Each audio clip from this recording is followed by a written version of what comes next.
Hello friends, आज की video में हम जानेंगे इलेक्ट्रोकार्डियोग्राफ के बारे में, यानी ईसीजी, मानव ईसीजी के बारे में पढ़ेंगे। आपने एनसीईआरटी में हार्ट के जस्ट बाद आपने छोटा सा डायग्राम देखा होगा कुछ इस तरह का, उसकी बात करेंगे।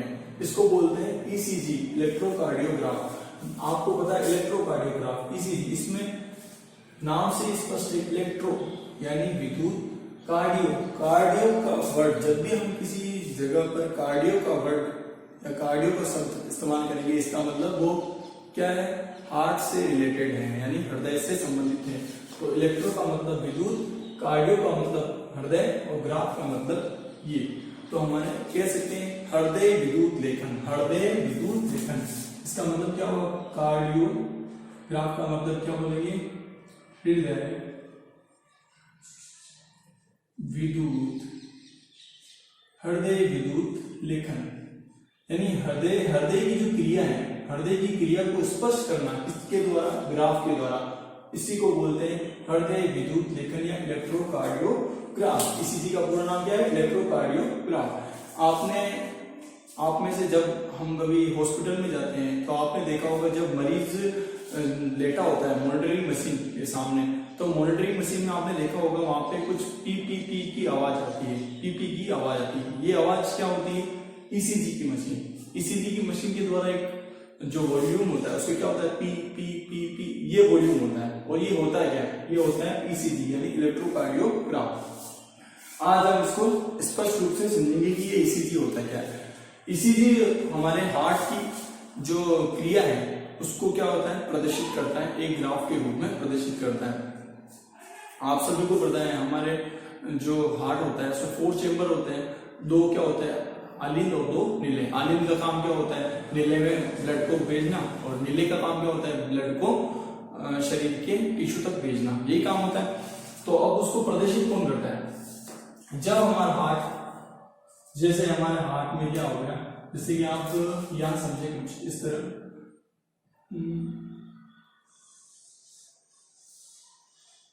ये हमारा हार्ट, ये आलिंद और ये क्या हो गया हमारे नीले, ठीक है। अब आलिंद से नीले में ब्लड को लाने के लिए क्या होगा, आलिंद को क्या बढ़ना पड़ेगा, सिस्टोल होना पड़ेगा, यानी संकुचन। भाई हम संकुचन करेंगे तभी तो ब्लड किसमें जाएगा, नीले में जाएगा। तो आलिंद जब सिस्टोल होगा यानी संकुचित होगा, तब जो प्रेरण होगा वो क्या होगा, पी प्रेरण। पी को क्या कह सकते हैं, पी को किससे रिप्रेजेंट कर सकते हैं, हमारा पी, पी का मतलब होगा आलिंद की संकुचन होने की प्रावस्था, संकुचन की प्रावस्था, संकुचन की प्रावस्था। पी तरंग बताएगी, जैसे पी तरंग चली तो पी का मतलब होगा कि आलिंद संकुचित हो गया है, और संकुचन से जो ब्लड है वो आलिंद से किसमें जा रहा है, वेंट्रिकल्स में जा रहा है, वेंट्रिकल्स में जा रहा है। तो ये तरंग चली क्यू तक आई, कहां तक आई, क्यू तक। पी जो तरंग है यहां तक क्या हुआ, आलिंद का क्या हुआ, सिस्टोल, यानी आलिंद संकुचित हुआ और ब्लड किसमें आ गया, आलिंद से नीले में आ गया, नीले में आ गया। अब नीले क्या हो गया, भर गया पूरा ब्लड से। अब ब्लड कहां जाना है, बॉडी में जाना है, और बॉडी में जाने के लिए क्या करना पड़ेगा, नीले को कॉन्ट्रैक्ट होना पड़ेगा, यानी कि नीले को कॉन्ट्रैक्ट होना पड़ेगा, यानी हमारे वेंट्रिकल से उसको क्या करना पड़ेगा, कॉन्ट्रैक्ट होना पड़ेगा।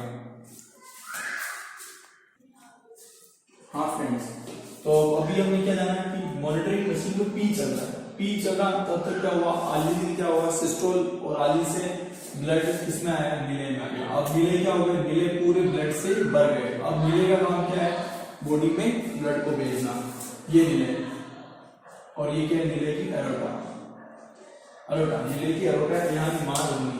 तो अब ब्लड किसमें जाना है, नीले से किसमें जाना है, पूरे ब्लड में जाना है, पूरे सॉरी बॉडी में जाना है। इसके लिए क्या होगा, नीले को क्या करना पड़ेगा, कॉन्ट्रैक्ट होना पड़ेगा, नीले को क्या होगा, संकुचित होना पड़ेगा।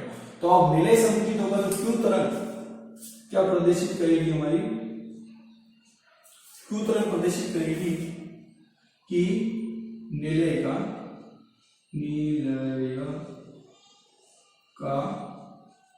संकुचन प्रारंभ यानी निलय के संकुचन तो प्रारंभ की जो स्थिति होगी वो कहां से होगी, क्यू तरंग से स्टार्ट होगी। और क्यू आर एस जो होंगे वो क्या करेंगे, वो क्या प्रदर्शित करेंगे कि निलय क्या हो रहा है, निलय संकुचित है।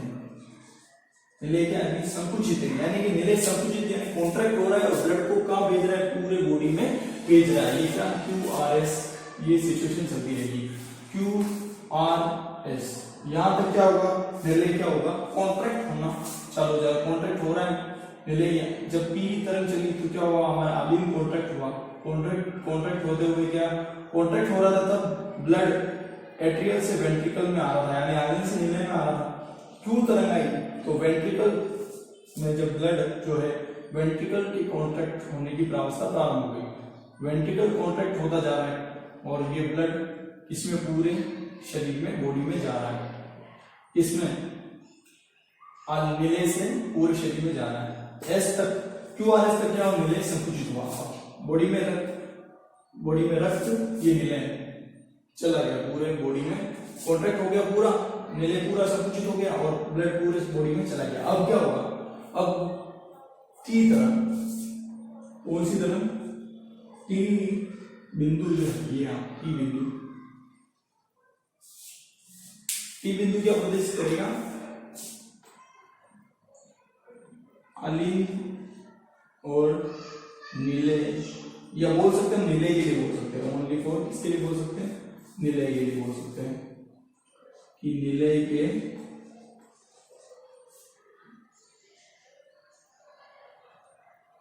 एक सेकेंड फ्रेंड्स,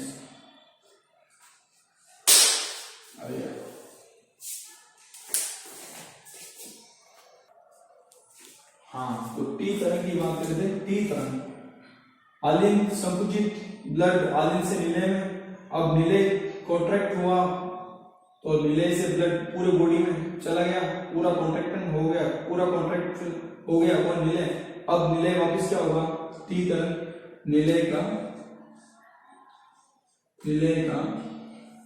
शिथिलन,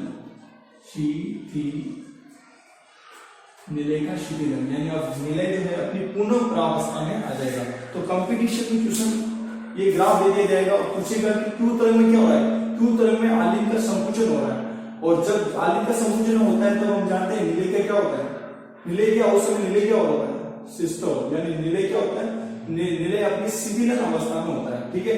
और क्यू आर एस तरंग क्या प्रदर्शित करती है, निलय के कॉन्ट्रैक्शन को निलय के कॉन्ट्रैक्शन को प्रदर्शित करती है क्यू आर एस। पी किसका बोलता है, पी आलिन के संकुचन का बोधक है, क्यू निलय की संकुचन का बोधक है, और क्यू आर एस पूरे निलय के कॉन्ट्रैक्ट को क्या कर रहा है, प्रदर्शित करता है। और जब टी तरंग आती है तो उस समय क्या होता है, निलय अपनी पुनः प्रावस्था में, यानी कि उसका काम हो गया निलय का, अब वो अपनी पुनः प्रावस्था में यानी डायस्टोलिक प्रेशर यानी शिथिलन दाब में वापस आ जाता है, तो ये टी तरंग वापस आ जाती है। तो ये क्या है, ईसीजी है, यानी इलेक्ट्रोकार्डियोग्राफ, यानी हृदय की जो ब्लड की सर्कुलेशन है इसी को प्रदर्शित करता है। अब हम बात करें, आपको पता है जो हमारी हार्ट रेट होती है, हार्ट बीट होती है वो ऑलमोस्ट कितनी होती है, 70 to 75। हृदय स्पंदन दर कितनी होती है, 70 to 75। और ऑलमोस्ट की बात करें यानी मिनिमम ऑलमोस्ट की बात करें तो 72 क्या होती है, हमारी हार्ट बीट रेट होती है, हार्ट बीट रेट होती है, यानी हृदय स्पंदन दर होती है 72। अगर किसी व्यक्ति के ईसीजी जो है वो सही तरह से काम नहीं कर रहा है, यानी उसका ईसीजी आगे पीछे आ रहा है, यानी कुछ ऊपर कुछ ज्यादा नीचे, यानी कुछ ज्यादा नीचे, या आर ऊपर ज्यादा ऊपर, एस ज्यादा नीचे, टी कुछ ज्यादा ऊपर, मतलब ईसीजी में ये क्या होता है, ये ईसीजी जो है ये एक सही और वयस्क मनुष्य, यानी बोल सकते हैं कि जो सही मनुष्य है उसका ईसीजी है, जो किसी भी प्रकार की बीमारी से ग्रस्त नहीं है उसका ईसीजी। अब अगर ईसीजी में कोई हेरफेर होती है, ईसीजी में किसी व्यक्ति का जो बदलाव आता है वो बदलाव प्रदर्शित करते हैं कि वो व्यक्ति क्या है, बीमार है। यानी ईसीजी किसी व्यक्ति की अगर नॉर्मल एबनॉर्मल आ रही है, नॉर्मल नहीं आ रही है, जो होनी चाहिए वो नहीं आ रही ईसीजी, तो समझ लो वो क्या व्यक्ति बीमार है। तो ईसीजी इसीलिए आजकल इसका ज्यादा उपयोग हो रहा है। और एक इम्पोर्टेंट बात, ईसीजी में 3 लीड होती है, यानी 3 पिने होती है ईसीजी की। वो 2 तो जो व्यक्ति होता है, बीमार व्यक्ति जो लेटा होता है, उसकी दोनों कलाई पर, एक बाईं और एक दाईं, दोनों कलाई पर 2 पिन लगाई जाती है। और तीसरी पिन लगाई जाती है हमारे लेफ्ट जो पैर है, लेफ्ट यानी बाईं तरफ का जो पैर है उसकी एड़ी पर पिन लगाई जाती है।